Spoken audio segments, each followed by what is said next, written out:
নোয়াখালী তো থাকা তো ভালো, কিন্তু চুরি করেন কে? আমি আপনি যান, এই কন্ট্রাক্টর আপনি চেঞ্জ করেন। সরি স্যার, মানে খালি চুরি ছাড়া আর কোনো না কাজ না নাই। না স্যার, বাড়ি কই?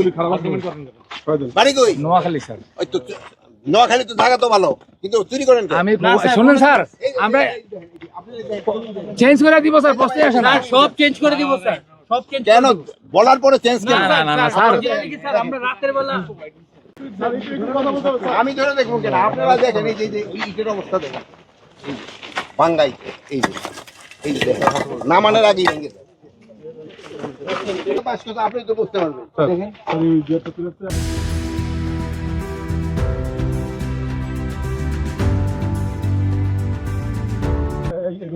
স্যার সব করে দিব, আপনি বললে সব করে দিব। সব সময় ভালো ইট ভালো করে যে কাজের যে একটা দুর্নীতি, এখানে ইটের কোয়ালিটি খারাপ।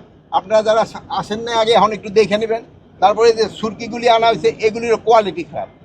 আমাদের দেশের জন্য যে প্রাণ দিল, তাদের কবরস্থান কন্ট্রাক্ট নেওয়ার পরেও যদি এরকম দুর্নীতি হয়, তো দেশে কিভাবে চলবে?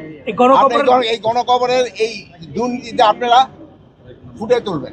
এই গণকবরের উপরে যারা কাজ করছে, যারা এতগুলো লাশ মারলো, তাদের বিরুদ্ধে আপনাদের কি ব্যবস্থা? যাদের বিরুদ্ধে তাদের তো আইনের আওতায় ব্যবস্থা আনা হচ্ছে। যারা এই গণকবরের এখানে যাদের এই অন্যায় যারা করছে সবাই আমরা আইনের আওতায় নিয়ে আসছি। কবর থেকে কি লাশগুলো তোলা হবে?